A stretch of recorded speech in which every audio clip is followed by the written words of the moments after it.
Real Stories Tapes True Crime is your new true crime podcast fix. In our first season, we'll explore suspicious deaths at a California hospital and a skydiver landing dead on a suburban driveway with a bag containing guns, drugs, and night vision goggles. To join our investigation, search and subscribe to Real Stories Tapes True Crime on Apple Podcasts, Spotify, or wherever you find your podcasts.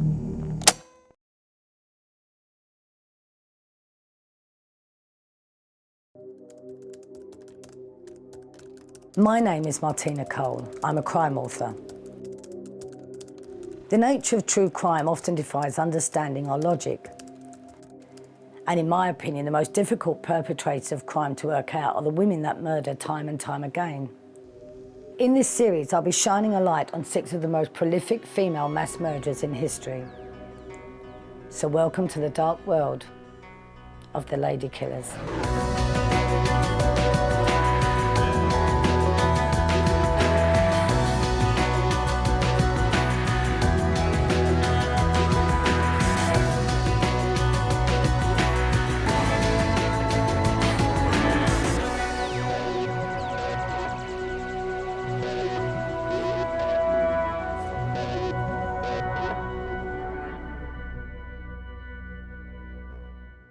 In my work as a crime writer, research is everything, and I don't just focus on modern criminals.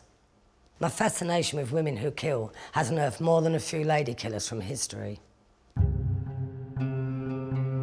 This is the story of Mary Ann Cotton. Born in 1832, she was a 19th century killing machine, and no one in her life was safe. Not her husband, not her stepkids, not her mother, and certainly not her own children. A chilling serial killer who may have killed up to 21 people. For her crimes, she was hanged in Durham jail in 1873. For people like Mary Ann Cotton, life was war. You had to do whatever you had to do to survive. When I came across this story, I was immediately fascinated by Mary Ann Cotton. What really got to me was that I just couldn't understand her crimes or the motive behind them. They called her a Black Widow. Black Widow to me can be defined as somebody who keeps marrying people who finish up dying, and as a consequence of the relationship with you. So I think there's little doubt that she certainly was that. Mary Ann made a bit of a living through her time killing husbands and children for personal gain. So that she is my definition of a Black Widow. Mary Ann Cotton was a very ordinary woman. That's partly what is so fascinating about her. She was not unattractive. She had 4 husbands, 12 children, and a few stepchildren. She murdered 11 of her children for money.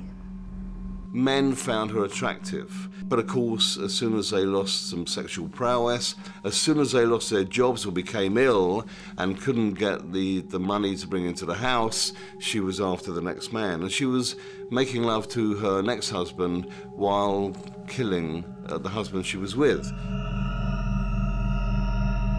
Everything that Mary Ann Cotton did pointed to her having an uncaring and brutal nature. Cold, calculating and chilling, Mary Ann killed rather than cared for her children. You're not born evil. You become evil by your experience and what goes on in life as something triggers in your mind.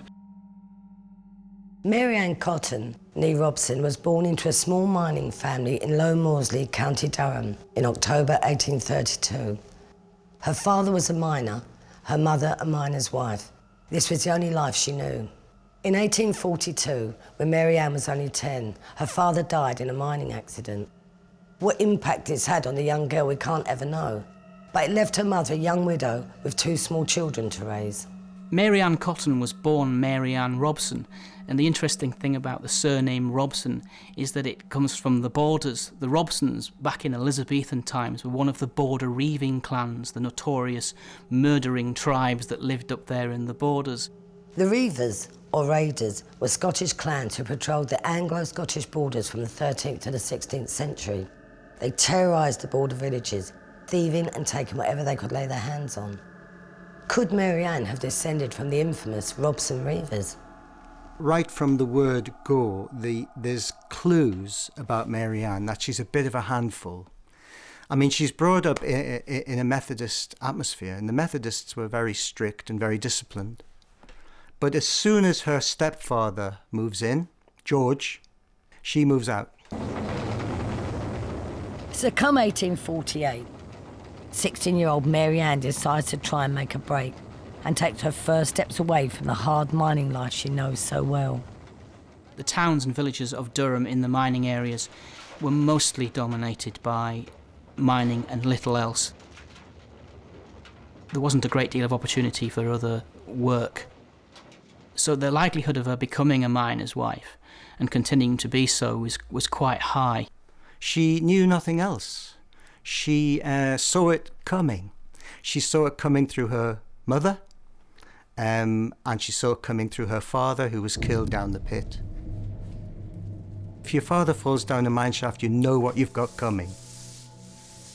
Her first taste of middle-class life when she worked, aged 16, for a colliery manager at Southampton. I think she might have had a taste there, that life actually could be a bit different. Mary Ann Cotton wouldn't have had a particularly enjoyable or easy life working as a domestic servant or a nursemaid. The days would have been very long, up at dawn, to bed, after the person that she was working for had gone to bed. She would be a cleaner and a cook and a maker of fires and somebody who cared and tended people when they were not good, particularly children. The lady she worked for had at least 12 children, so there was a lot of work involved. And I think her experiences with them may have given Mary Ann a lifelong dislike of kids. Life as a domestic is a thankless one. Fortunately for Mary Ann, her saviour comes in the shape of William Mowbray, who she marries in 1852. The newlyweds immediately leave for Cornwall, where Mowbray has secured a job on the railways. Far from being an escape from the drudgery of a mining life, the West Country brings its own miseries, and Mary Ann finds herself surrounded by death. It seems she had 4 or 5 children in Cornwall, in a kind of railway excavators shantytown, and none of them lived. Now, the 19th century didn't really talk about depression, and it didn't really talk about mental illness. But if I was going to think about where Mary Ann begins to feel ill in some way, I would say losing 4 or 5 children in a railway shantytown, far away from home, aged 20 years. Not good. So did the children she had in Cornwall die of natural causes, or at the hands of a ruthless killer? Is this where Mary Ann started on a fatal path that would end with a noose around her neck? It's always difficult to comprehend what drives a person to kill. And in a bid to understand our Victorian ladykiller, Mary Ann Cotton, I've really had to look at the life she lived. By 1857, Mary Ann and William returned from Cornwall to County Durham with one surviving child in tow, a little girl called Margaret Jane. The mining industry is booming and William soon gets a job down the pits. Mary Ann is once more back in the life she was trying so hard to escape from. The population of County Durham increased from about 150,000 in 1801 to about 1.2 million in 1901. So there's a massive change in population.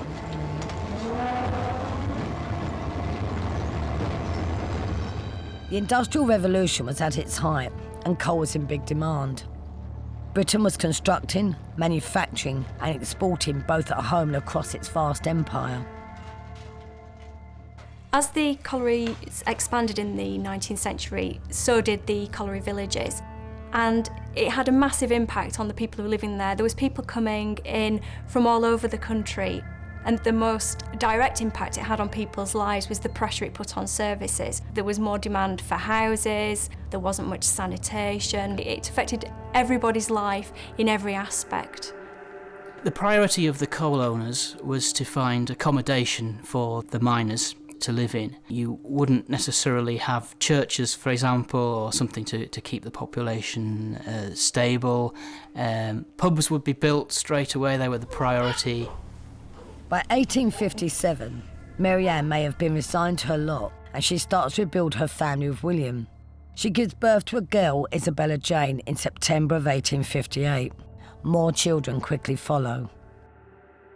You could have a situation where you had 6 or 7 children in a family sleeping in a damp room, say 8 foot by 8 foot, along with the mum and dad all sleeping cramped together. Very unpleasant situation. Families of 8, 10, 12, 16 children were not uncommon, and women could spend 20, 25 years basically in the process of pregnancy, childbirth, those first early months, and then repeating itself over and over again, and it had a massive impact on a woman's health. On June the 22nd, 1860, Mary Ann's first child from Cornwall, Margaret Jane, dies.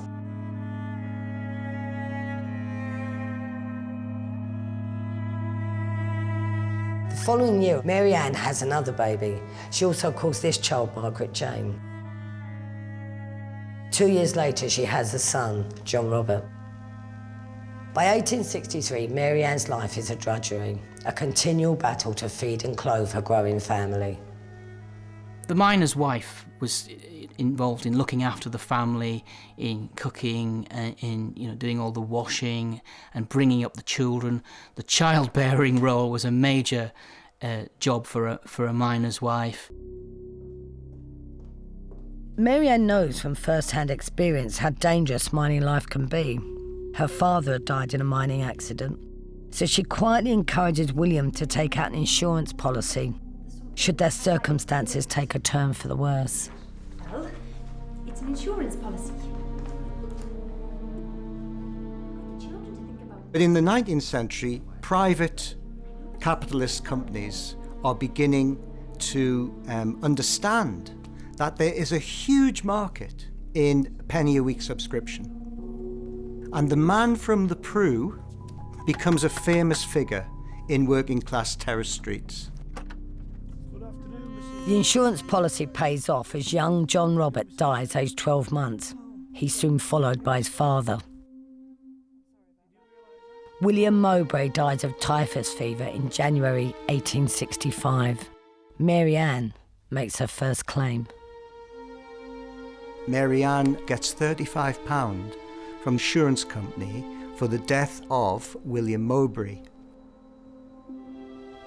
£35 then is about half a year's labourer's wages. So it's a tidy sum.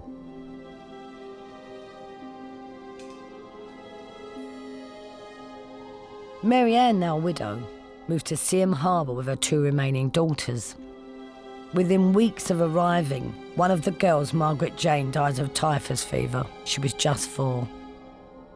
Perhaps feeling the stress of losing more children, Mary Ann sends her remaining child, Isabella, to live with her mother. Mary Ann Cotton is now free from children and has no husband. She has cleared the decks once more. In the 19th century, people did move on quite quickly from marriages, both men and women. It was very, very hard to be on your own, no matter what sex you were. Quite often you get men who've been widowed, normally through their wives died in childbirth, moving on quite quickly because they need somebody to look after the children, to look after the household. And it's the same with women. There were very, very few alternatives available. By 1865, Mary Ann tries once again for a different life. She starts to work as an untrained fever nurse at an infirmary in Sunderland. It is here that she meets and befriends a patient, George Ward. Within months, she becomes Mrs. George Ward. Marriage is incredibly popular in the 19th century. And in the coalfield, there's an obvious reason for it. It's called woman labour power. All those things Mary Ann did so well, cook or clean, skivvy, produce children, and offer sexual relationships, all these things are in high demand. Marriage was a way in which men got the labour power and women got some kind of support and a very small amount of legal protection.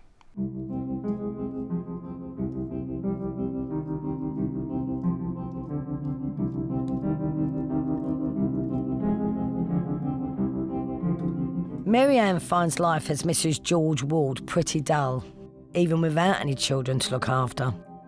Never one to sit still, Mary Ann soon embarked on an affair with a married man, Joseph Nattrass. A year and 2 months after her marriage to George Ward, he suddenly dies of cholera and typhoid fever. Nice cup of tea for you. Drink it all down now.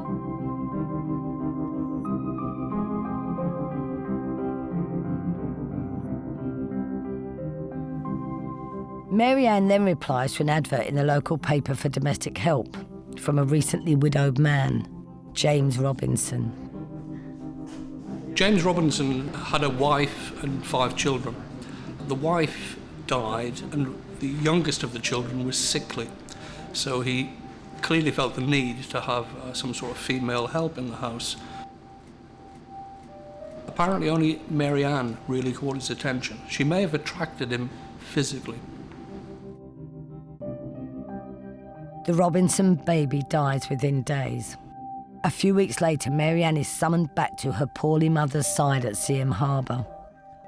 She went to visit her mother. She stole some things from her mother. Her mother noticed and taxed her with it, and the next thing we know, her mother's dead.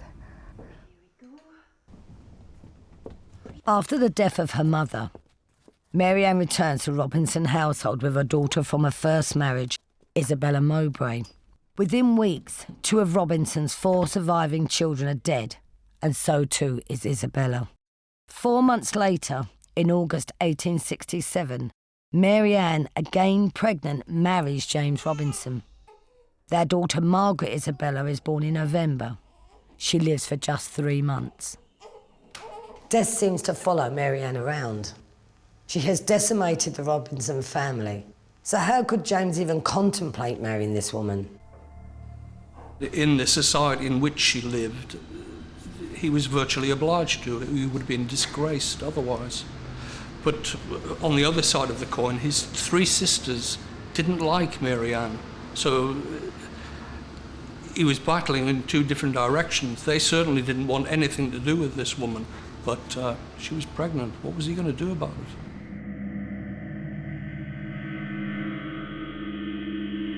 Margaret Isabella Robinson dies in February 1868. 4 months later, Mary Ann gives birth to George Robinson, the last of the children she would have as the wife of James Robinson. The marriage had finally crumbled. He found out that she'd been doctoring his passbooks for the Building Society, making amateurish alterations to the amounts. She'd stolen £50 from his Building Society and got him in debt for perhaps another 60. The poor man had gone from comparative prosperity to near ruination without even knowing about it. Her marriage to Robinson is over. But even with so many deaths surrounding Mary Ann, suspicions are not aroused. Deaths at this time are common, and a massive cholera outbreak sweeping across the area claims even more lives. Even simple things like colds and flu could kill children in particular of all very weak, but probably the biggest threat to health was just poor sanitary conditions and the effect that it had on people's lives. You get people dying of gastric fever, and in the case of Mary Ann Cotton, she used that to great effect to explain the death of many of her husbands and children. I suspect that she was canny and that she knew very well that what she was doing was against the law.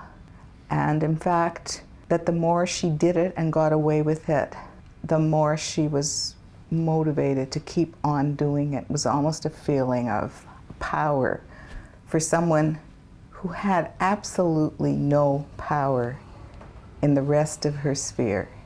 She was nobody. And yet, She had the power to get rid of people who were in her way and make them pay her way, as it were. In a way, Mary Ann shows us a woman's industrial revolution too, although in the most perverted way. And this is an industrial revolution of the worst possible circumstances for women. And that is death rates chasing birth rates up the graph. And that's basically what it's like in her environment. The infant mortality rates were quite high. I think in some areas of the northeast, as many as 2 in 10 children wouldn't make it beyond their first year. Here we go, pet. Here's some nice hot soup for you. The figures for the Durham coalfield are simply murderous for the 19th century. The Durham coalfield had an infant mortality rate of 180 per 1,000 live births. Bangladesh, at the moment, has an infant mortality rate of 52 per 1,000, and the English average is 6.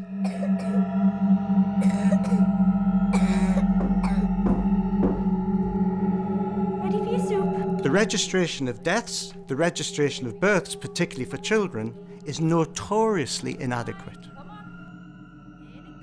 Now, in this world, Mary Ann can become almost invisible.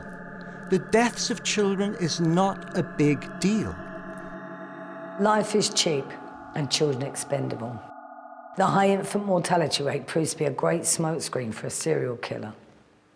So what was Mary's weapon of choice? I think it was well known in medical and nursing circles that arsenic was colourless, tasteless, odourless, and only really shows itself after the death, long after the death. The poison arsenic is as common as bleach. It's readily available and used throughout the house to wipe on woodwork to kill vermin. It's used in candles, wallpaper, even in sweets. Arsenic could be bought just like any other commodity in various kinds of shops, in ordinary grocery shops, in pharmacists and druggists' shops, etc., all the way up and down the country. The symptoms of arsenic poisoning will vary depending on the method of delivery, if it's done in a big dose or in small incremental doses. It seems that she's murdering the children with tiny grains, bit by bit. Generally speaking, we have sort of diarrhea, cramping, pains in the stomach and the intestines. Mary Ann has found the perfect killing method and she goes undetected. She has now murdered up to 11 members of her own family. By the beginning of 1870, she's once again without the responsibility of children and she's searching for husband number 4. In trying to understand Mary Ann Cotton's story, I have discovered a woman who has scant regard for human life. By 1870, at the age of 38, she had already killed up to 11 members of her own family, and she didn't stop there. I think moving around gave Mary Ann an opportunity to commit crime, certainly because people would not necessarily know her history, and the fact that she remarried several times, they wouldn't necessarily even know what her previous names were. So she had an opportunity in County Durham that maybe she might not have been able to pursue in other parts of the country. By March 1870, Mary Ann is on the lookout for meal ticket number 4. She decides to move in with an old friend, Margaret Cotton, her widowed brother Frederick, and his 2 small boys, Fred Jr. and Charles. Mary Ann is already making plans. She was there several weeks, and in that time, Margaret Cotton was unwise enough to tell Mary Ann that she'd saved about £60.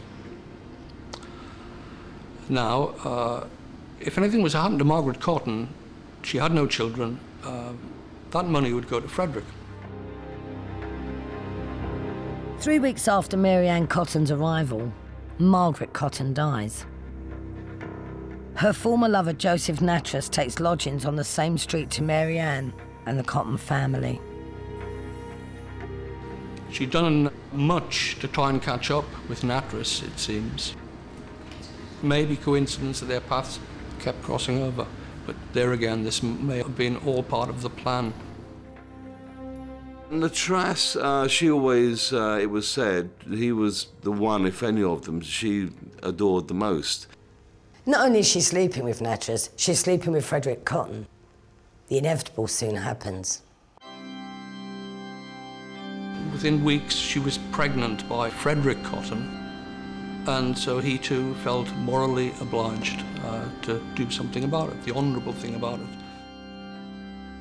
But it's also quite possible that Joseph Nattrass was the father of the subsequent child. Mary Ann never gets a divorce from her third husband, James Robinson. She bigamously marries Frederick Cotton. Their child, Robert Robson Cotton, is born at the beginning of 1871. The Cotton family now have 3 children. Nice cup of tea. A year and 2 days after his marriage to Mary Ann, Fred Cotton dies of typhoid and hepatitis.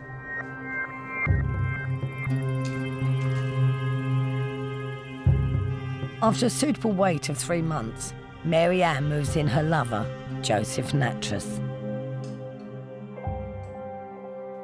But Mary Ann soon gets bored with the situation. She gets a job at a local hospital where she meets a patient recovering from smallpox.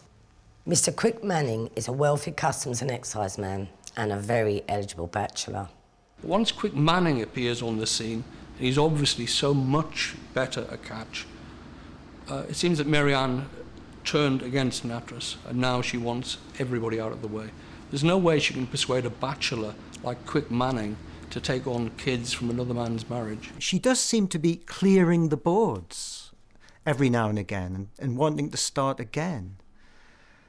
I think she's in her own mania. She's seeing the world through her own mania.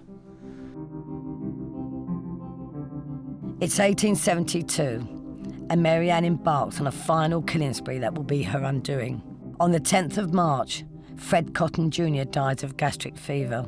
On the 28th of March, Robert Robson Cotton dies of teething and convulsions. On the 1st of April, Joseph Nattrass dies of typhoid fever. It looks like Mary Ann has now killed 16 members of her family.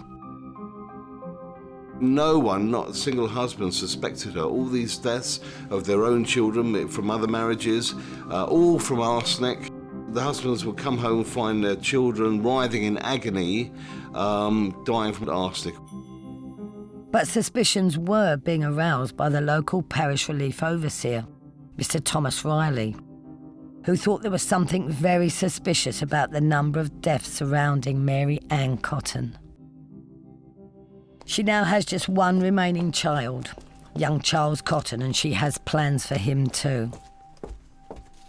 She offers him to the local workhouse.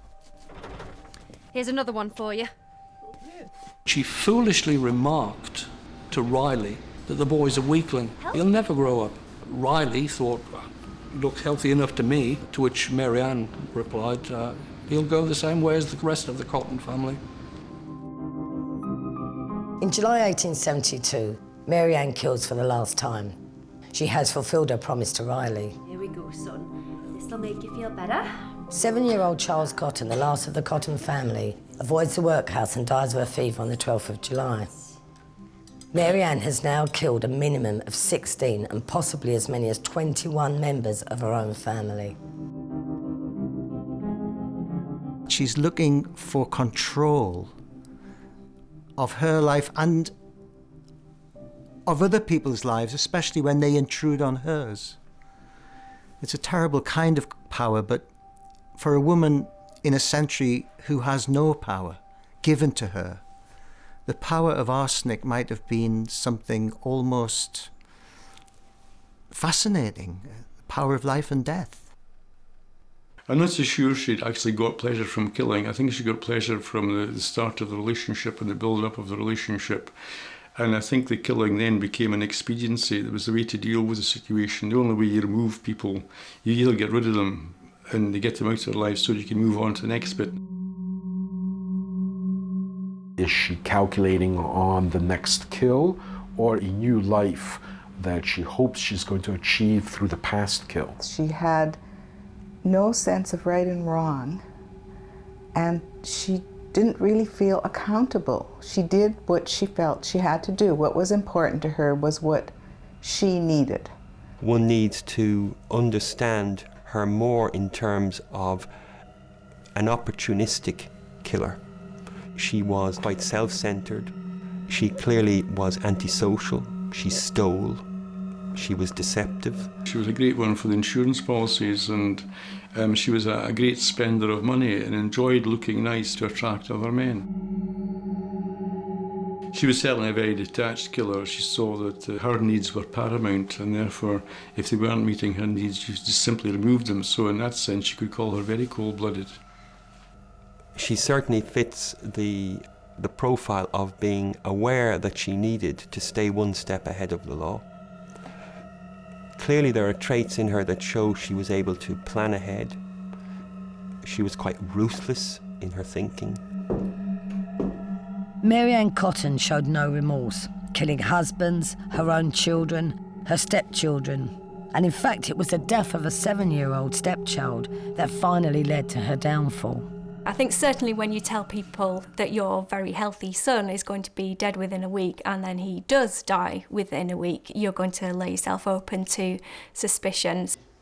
The local overseer, Riley, is incensed, and he shares his suspicions with the boy's GP, Dr. Kilburn, who then refuses to issue the death certificate. The police are called in.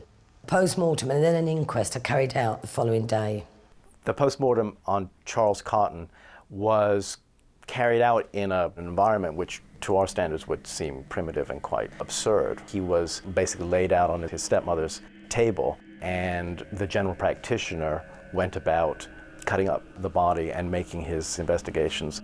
Dr. Kilburn conducts the post-mortem, but of course he wasn't looking for arsenical poisoning, right? And he ends up with a kind of a vague sense that there were some things that were not really right, but it was not really clear exactly how it is that you would interpret this kind of mass of indicators. He goes from the kitchen to the pub and says, I find nothing completely unusual. I would consider this a case of natural death. The death certificate is finally released to Mary Ann, and she tries to make her last insurance claim. But Dr. Kilburn's suspicions are such that he's taken samples from the boy's body for further testing. He then took the contents of the stomach and performed what was a common test for the presence of arsenic, which is the Reinsch test.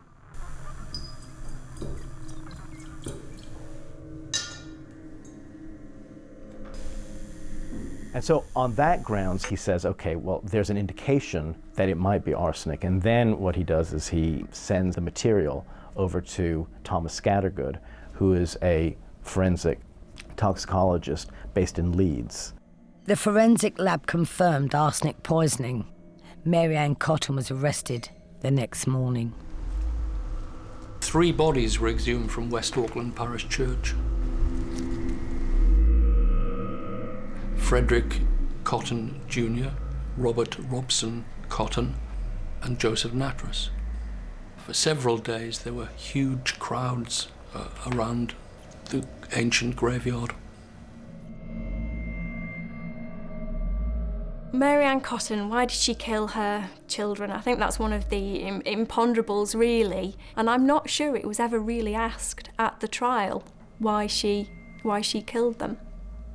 There are significant things in people's lives, such as fathers dying or new stepfathers coming in, relationship issues with members of the family. I think it's very difficult to identify when these are going to take on a significance in later life, because they mean different things to different people. But some people actually can take the most insignificant issues in terms of relationships or what's been done, and later on you'll be surprised how important they have become for them.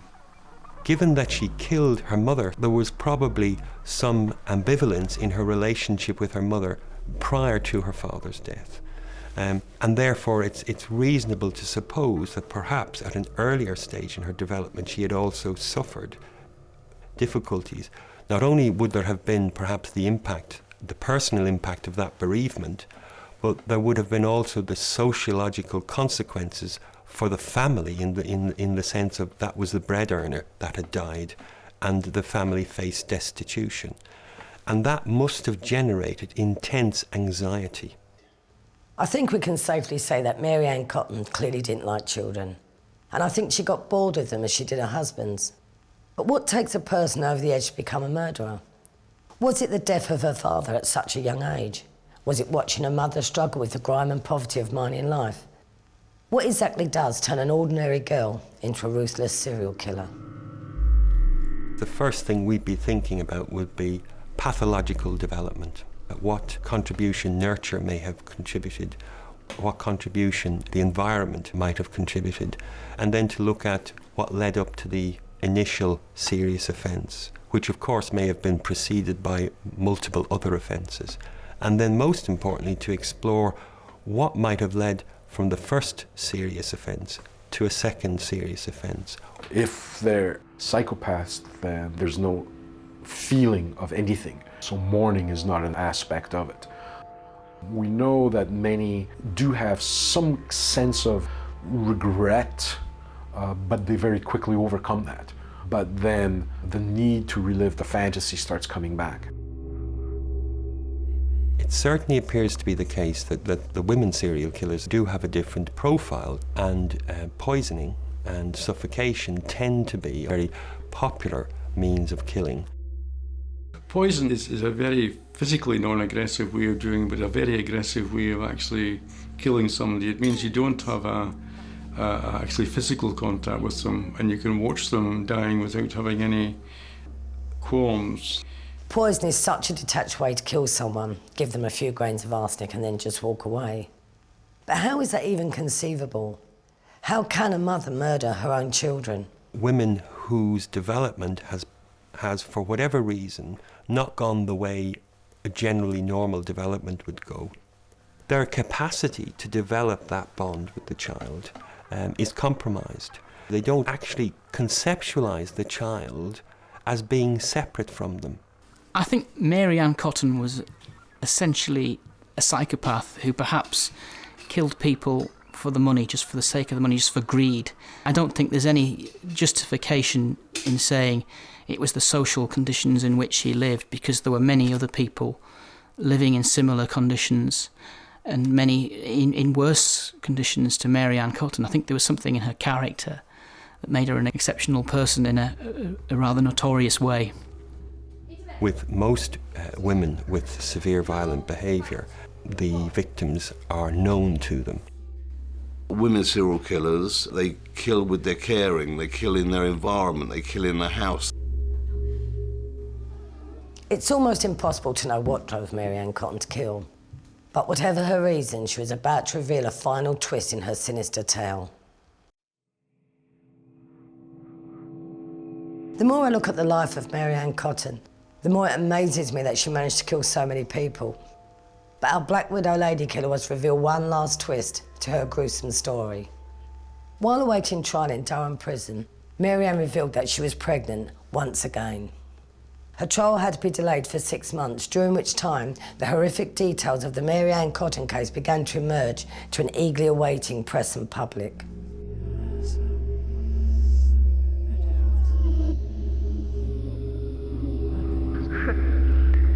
She was not thought to be fit for trial in a state of pregnancy, so she had several months of waiting to deliver in the cell, and that then became a window of opportunity for journalists to sort of go and investigate, follow the trail, as it were, and to create a circumstantial case which made her even more sort of valuable as a news commodity.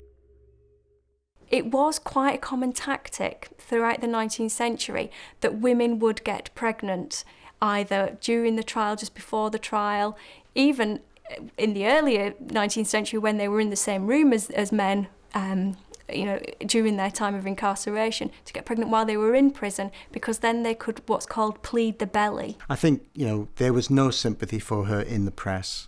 The British press had been pretty sensational for 100 years, particularly about murders, particularly about child murders. Mary Ann really was a figure of hatred an icon of murder.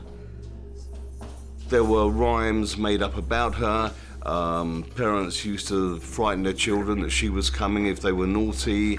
At schools all over England, because news travelled fast, there'd be playground games about her. Mary Cotton. She's dead and she's rotted. She lies in her bed.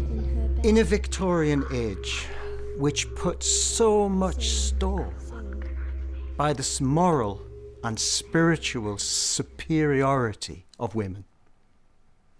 Women were meant to be those who were going to save men from themselves.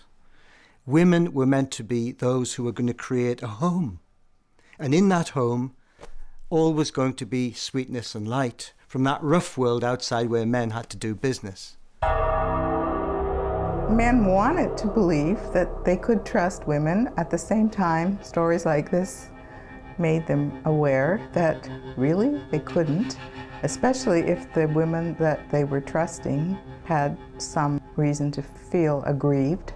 And I think it made men uncomfortable that women could kill and would kill, especially to the extent that Mary Ann Cotton did it.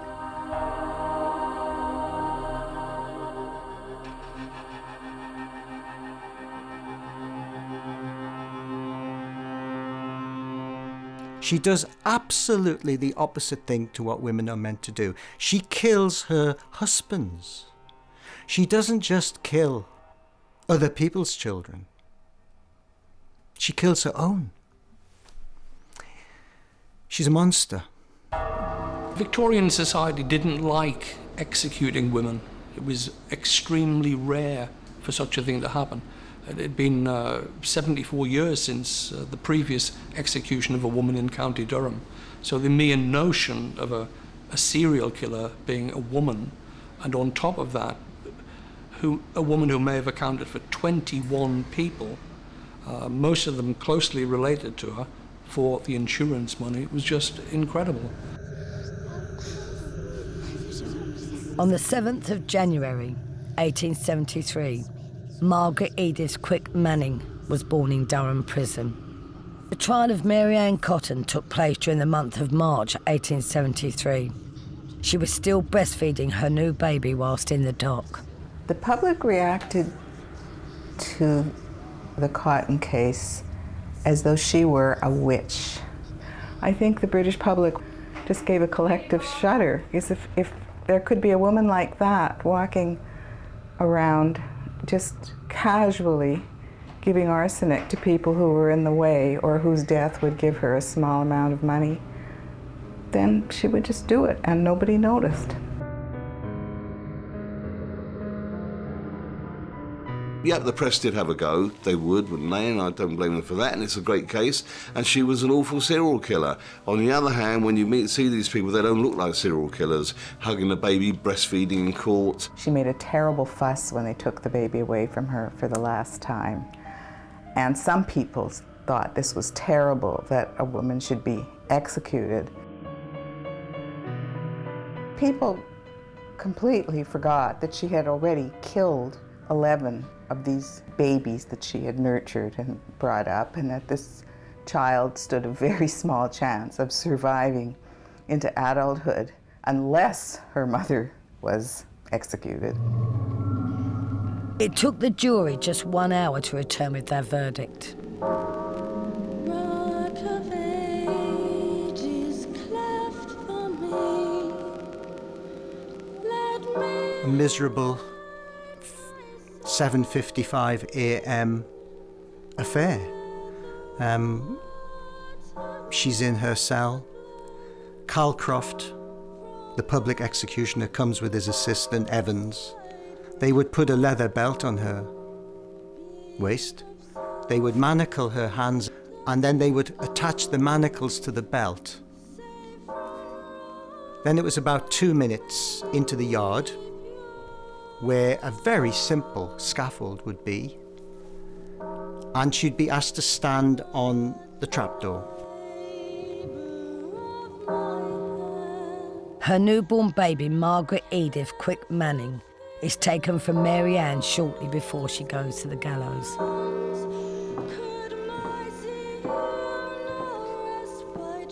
Then they moved very fast. No words, no orders. Bind the legs, cap over her head, pull the lever, and down she'd go. She actually had the worst hangman in Britain, who was in his 70s, very frail and weak, had a reputation for being cruel, didn't used to hang them properly, didn't put the rope against the side of the neck so that the neck broke. It took a grueling 3 minutes for Mary Ann Cotton to suffocate. Her body was then cut down and placed in a coffin for burial within Durham prison grounds. I think Mary Ann Cotton's legacy throughout the country now, I don't think many people will have heard of her, but if you come to Durham and you mention the name Mary Ann Cotton, you immediately get the reply, Mary Ann Cotton, she's dead and she's rotten, which are the words of is a skipping rhyme that children used, and you still get that today. The truth is, we can never, ever get to it, why a woman should murder in that way, on that scale. Or actually, why she should murder at all. Why did Mary Ann Cotton kill like she did? Answer, no idea. Mary Ann Cotton very nearly got away with mass murder. If I'd written Mary's story as one of my novels, I don't think anyone would have believed me. From Mary Ann's family, her third husband, James Robinson, and their son, George, escaped death. Her only other surviving child was Margaret Edith Quick Manning. Born in Durham jail, she was adopted, changed her name, and she went on to live a long and happy life.